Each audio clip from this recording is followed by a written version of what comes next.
That's fine. Hello, everybody. Welcome back to my channel. Thank you so much for joining in. And of course, if you're new here, welcome, welcome, welcome. And please don't forget to click on the subscribe button. Guys, I'm not alone today. I'm with the amazing Boni. And of course, we're looking so awesome with our Booby brand. By the way, thank you so much for supporting my brand. I appreciate it. And you know what? I didn't want to take your shine, but seeing you wearing the Booby brand, I thought, you know what? Let me also rock mine. So thank you for inspiring the brand for today. You're welcome. All right. So Bonnie, please introduce yourself. I think we're talking about something exciting today, but first, my audience would like to know who I'm speaking to. So please introduce yourself. Okay, so hello everybody. My name is Boni, and I am a friend of Ntabi Singh. So I actually met Ntabi Singh when she was doing a seminar, and it is called the Unstoppable Force Seminar. I attended that, and I just loved and followed Ntabi ever since that time. And yeah, I'm currently a student and also working full time as well. And yeah, in my spare time, I'm writing. Yeah, so hopefully I'll be able to share that with you, Ntabi, and everybody else very soon. I just can't wait for you to share that. Like, I'm going to be on your toes. I want that book. Thank you so much. And of course, guys, something that you also need to know is that Bonnie was part of, my Real Talk with Ntabi Foundation campaign that I did. I think, is it a year or 2 years ago, if I'm not mistaken, where we were donating sanitary towels and deodorants to like disadvantaged schools. So I remember we were at the Union Building and Bonnie was there first. Like she was the first one to arrive. She even called me to say, hey, people are coming in. What should I do? And that, was just an amazing thing. And I just can't thank you enough for doing that. And I think that's why even this day I can still engage with you and still connect with you, because I remember there was a time where we were like not in connection for a couple of months and I was not okay with that. No, I'm so sorry about that. But yeah, things happened. We bumped into each other again and we Exactly. reconnected. It felt like everything I think was just like before. But yeah, honestly, I love supporting you. I love supporting your brand. I think you're doing amazing work. And yeah, I would be to every single one of your events anytime. So oh, great. that's so sweet. Thank you so much. Thank you so much. So, without a waste of time, let's get to our conversation for the day. So, today we're talking about, depression, anxiety, certain things that can affect one to get it to fall into depression, the symptoms and all that. And, talking about this, I think made me think about my own personal experience where I think I almost fell into depression, mainly because I was not resting enough. I was not, my focus was just not on point anymore. And I even got symptoms of stroke. Like I remember my doctor saying that, what, your right face, it's burning because you have like symptoms of stroke.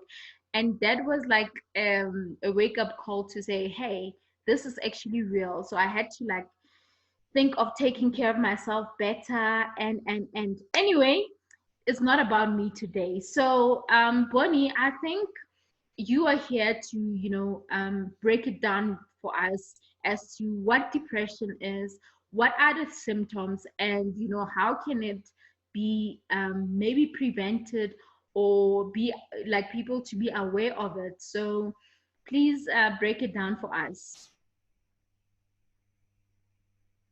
All right. Okay, so I'm saying, I am going to be talking about depression and anxiety, and that is going to be from my point of view, according to what I experienced when I was battling with those not too long ago, actually. But then just to get into it, firstly, just to identify what anxiety and depression is, it is, I think the one way and the easiest way to identify it is just it's that feeling of helplessness in you, where you feel like, you know what, nothing is coming. All right, I feel helpless, I feel hopeless, I feel like I'll never come out of this rut that I am in. You know, and then there's your general low energy, not just feeling like, oh, I want to have a lazy 2 hours to myself, but to a point where it is crippling. You just don't want to do anything. You don't want to self-care even. So, you know, even things like, you know, having to feed yourself, or you know, just having to go take a shower and start the day, or even to go out and actually be able to face the sun, like those just feel like tasks that are just, you know, way beyond your can. You know, and then you know, issues such as self-harm. I know a lot of people experience that. In my experience, I never felt that urge to self-harm, to self-harm. You know, however, I did experience, you know, situations where I was just not really caring what happens to me at the end of the day. So it's not like I would jump in front of, you know, a fast moving bus, but if a fast moving bus hit me, I just wouldn't have a problem. It wouldn't make a Mm. difference, you know. Yeah, you know, in that way. And then, you know, it's your general things like your loss of concentration, and yeah, so loss of concentration, and also just being very, very forgetful at the same time. Another thing to look out for, it's your changes in appetite. So either eating way more than you should, or eating just way less as well. You know, and then I think the biggest one that you know, we see a lot but can never be able to identify is reckless behavior in somebody, where you have known somebody for a long time, and you've known them, and they've spoken to you about, I would never do such and such, and I would never get myself involved in this. But you find those same people actually, you know, now engaging in reckless behavior. You find that the routine cause of that could actually be that this person is experiencing some depression. True. That's just the general view. Yeah. Wow, that's deep actually, because when you think of depression, you're thinking of, someone who has lost their parent, someone who has lost a parent who's sick or lost the job. Like it actually can be a lot of things, hey? And It then truly can be a lot of things, yes. wow. And on top of being a lot of things, it's just, you know, imagine just hearing all the symptoms and then thinking this could be a lot of things. That's exactly how a depressed person feels inside them. It just feels like Hmm. this is a lot of things. It's just the biggest and heaviest burden that I have ever had to deal with. Yeah. Sure. Okay, so now I think before I get to a question of how you personally have experienced, you know, um, that's a depression process. I'm just curious, how does one help someone like, a parent who's dealing with a child that is actually depressed, but like they don't even know if that is actually depression or not? Like, where do you think they can actually get help and to be informed? Because I think my biggest thing about any information that is out there, any problem that is out there, it's being informed about something. So how do you think people could be informed? Do you suggest therapy? Do you suggest all of those things? But now, like, some people don't even have money to consult and all that. So what is briefly, what's your overview around that? Like, how do you think parents or people from disadvantaged backgrounds can actually get help? All right. So yeah, I mean, just generally looking at just your simpleness of trying to understanding combats a whole lot of confusion, and it can actually bring, people together. So if there are parents out there who suspect that, their children, or you suspect that your friend or somebody close to you could be depressed, the best thing that you can do for that person, because I mean, it's not everybody who is a medical and health professional. So sometimes we just wouldn't know what to say. We wouldn't know exactly what to do. But the best thing that you can give them from your side as a person who's close to them is to give them that support and that love and that sanity that they're going to need out of you. So instead of being quick to judge their behavior, rather be quick to actually, inquire with them, and and try and prompt them to actually, try and best what it is that is happening. Of course, I do suggest therapy, and obviously it's not the easiest thing to afford, especially when you don't have medical aid. But we are living in an age where internet is everywhere, so take your time and use that. Even going to the local library and taking out a book just to get that information and get to understand, find out in your area, ask around, go to your nearest community leader and ask them, are there any forums around here? I know South Africa itself, we have a helpline, we have websites, and I'm pretty sure there are also community structures that have been put in place to help deal with these things. But it is one of those things that you cannot run away from the remedy of it. So you will definitely have to unpack it and deal with it. So the more you run, the more you're doing harm to yourself. So I'll definitely suggest that if you recognize this in yourself or in somebody else, rather take action as soon as you can. Okay, okay. No, thank you so much for that. I mean, that's actually great. I mean, what Bonnie is saying is that, I mean, you can't really say that there is no help out there. There is no way you can get information. So you can make use of the internet. You can actually find a community builder. I mean, for example, as a foundation, I have like a foundation where I've helped a lot of people. And coming to me for help doesn't mean I'm the one who's going to help you, because I'm not like a psychologist or a therapist and all that, but I can help you by referring you somewhere. So do not feel like there is no help out there. Do something, find out, be informative, go to your local library, or anywhere else where you think you could get help. And the internet being so amazing with information instant like that, you can actually use that. Awesome. So as we were getting to the question of your experience, like briefly tell us like what you went through and how you were able to get over that, because I think it's important to advise someone who feels depressed right now to say, okay, I've been through this, and just because it's not the same thing, doesn't mean the person cannot actually be, somehow inspired to try that out. So tell us how you experienced it.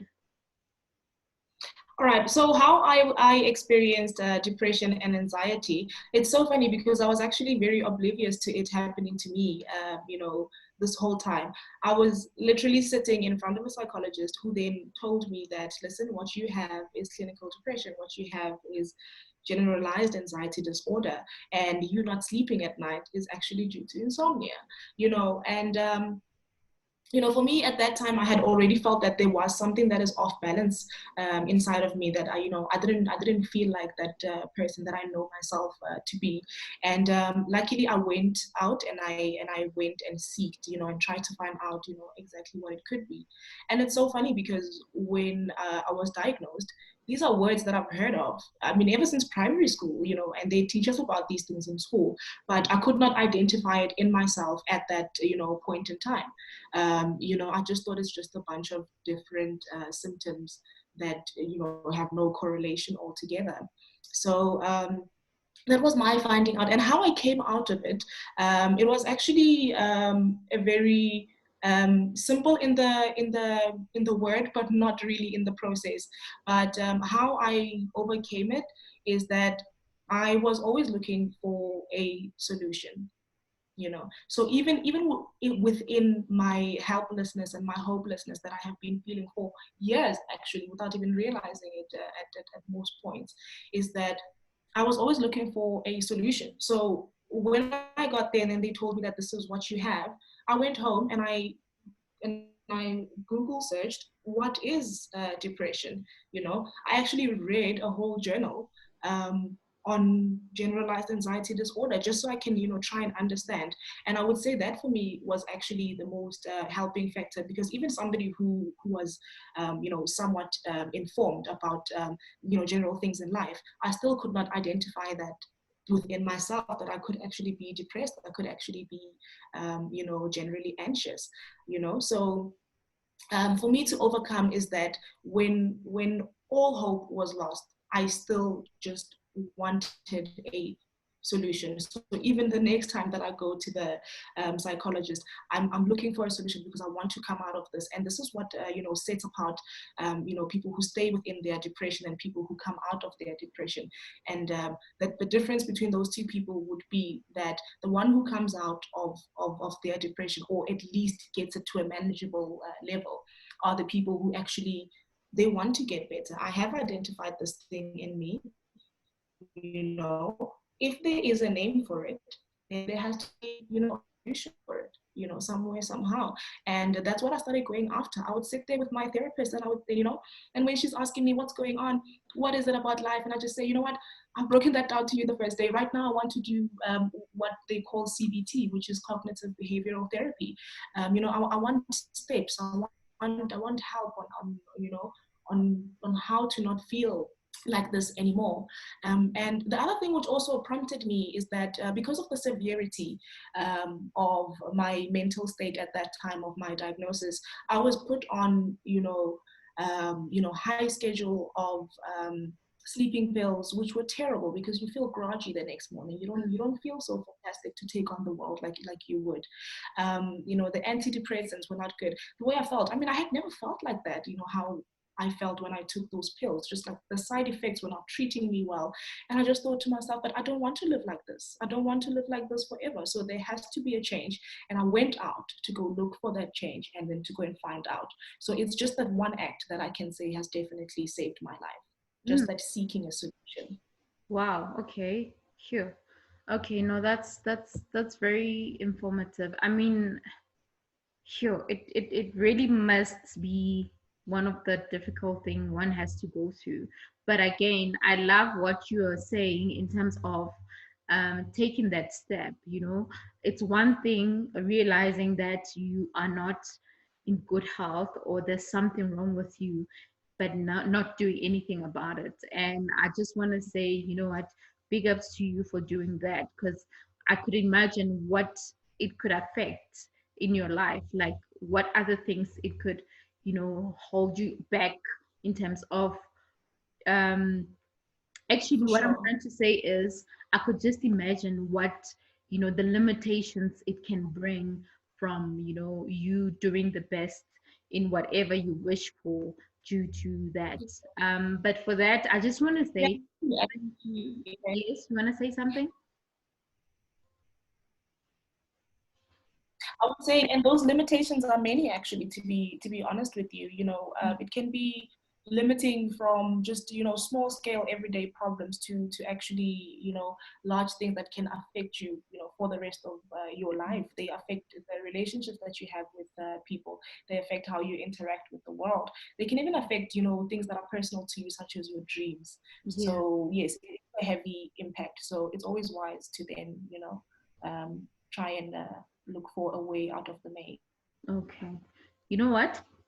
I don't think I can add anything to what you just said, because you've actually stated valid points. The fact that you get into a problem and it can affect your entire life, it's actually something Mhm. big. So I think my advice to anyone who's watching this right now is to say, if you know someone who might be going through depression, it doesn't matter through what, or if you feel like you are depressed, you are not yourself, try to seek help, find the help now, because if you wait, you don't know what's going to happen, and you'll probably find yourself in the worst position of that, kind of problem. I don't want to call it a disease. It's not a disease. It's something that it's a problem that can be solved. So you can solve it by getting all the help necessary.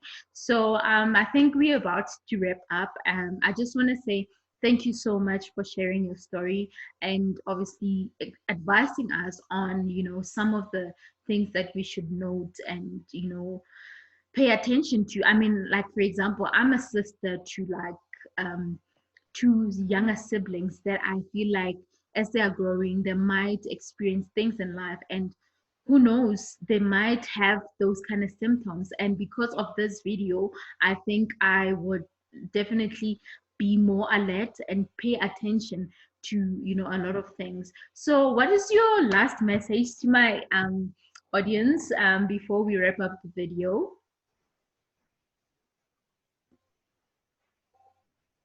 I'm so sorry, I didn't hear the last question. It was cutting.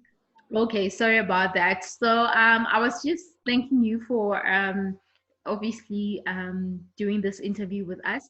But now I just want to hear like any last message, any advice, any motivation you want to give to my audience, just so that we can wrap it up. All right, yes, absolutely. So my advice for anybody who suspects that they might be experiencing this is the worst thing you can do is to try and hide it, because that just makes every single thing worse. I remember a time where I used to hide so much of my pain, even from myself and even from others who cared about me. But now I have gotten to a point where yes, I'm back to a point where I can smile, but I don't hide behind a smile anymore. And it's very, very important to also be honest and open with yourself and the seeking of your help. So my advice in conclusion: don't put it away for next year or whenever else. Do it now. Face it. It's not going to be the easiest thing in the world to have to, face your life and your pain and your mentality head on like that. But however, it is a very good and important thing that needs to be done for you to be able to move on to the next steps of life, so you can thrive in other things. Wow. Thank you so, so much, Bonnie. Guys, that was Bonnie with so much information. Like, for a moment there, I think I got to be in this conversation and just had to think about the things that, happened to me, that I feel like they have affected a lot of things. But I'm glad that I was able to identify the problem and get all the necessary help when I could. So, Bonnie's message, I think, to sum up what we just engaged on, is that do not wait until it's too late. Do not sit on a problem. If you see that you are not fine, seek help, find help. I mean, there's help everywhere.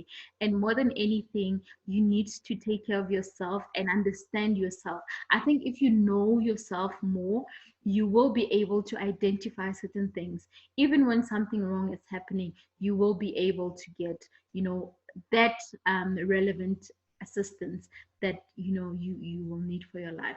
So with that said, Bonnie, thank you so much for joining in. I think I'm gonna say goodbye to you right now. And I've had an amazing time with you. This was actually really amazing and very informative. And I'm actually deep in thoughts right now. I think there's a moment where I'm trying to say something, but like I'm saying so many things all at once. It's because this is a very deep conversation, and I think everyone needs to pay attention to all this problems that are there. And I think in general, if you have any issue, if you feel like you have a problem with your parent, with your friend, with your partner, find a way to get assistance, whether you communicate, whether you go for therapy, or any programs that can assist you, do it, because it's the only way that you will actually come out the best and be the best version of yourself. So with that said, thank you so much. Let's say goodbye to our audience. Thanks so much, Boni. Thank you so much, Ntabi, and goodbye, audience. Bye, guys. And please don't forget to subscribe. All right. Thank you. Until the next video, that is us saying goodbye.